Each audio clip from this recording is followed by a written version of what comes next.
इंडियाचं टायटल ज्यावेळेस संग्रामने जिंकलेलं होतं त्यावेळेस त्याने लोकांना खूप जास्त पद्धतीने फसवलेलं होतं। म्हणजे लोक त्याच्यावर वॉच ठेवून असायचे की हा काय खातोय, पण त्यावेळेस त्याने पुरताच लोकांना फसवलेलं होतं आणि त्याचीच कबुली तो इकडे देतोय। तर तो सांगतो की 2004 पासून मी सुरुवात केली, पण 2015 पर्यंत मी मिस्टर इंडिया झालो। आता तर लोक एकेका वर्षात टायटल जिंकतात।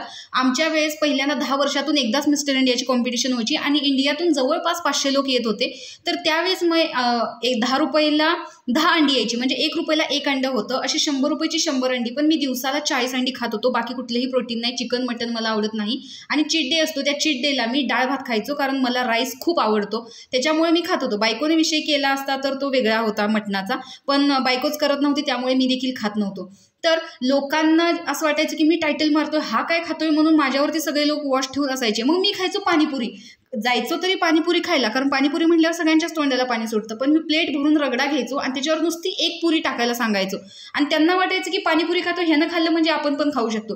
तर अशा प्रकारे मी लोकांना त्यावेळेस फसवत होतो। आणि याच्यावरती अरबाज सांगतो की त्यावेळेस जर बॉडी बिल्डिंगमध्ये जर कोणाचं पहिलं नाव असेल तर ते याचंच होतं, कारण याची कशी पातळ स्किन आहे तशी माझी पातळ स्किन नव्हती। एक एक मसल जर बघितला तर तो माझा चांगला दिसायच नाही, पण ओव्हरऑल बॉडी स्ट्रक्चर माझ्या बॉडीचं खूप छान होतं, असं इकडे संग्राम सांगताना दिसतोय।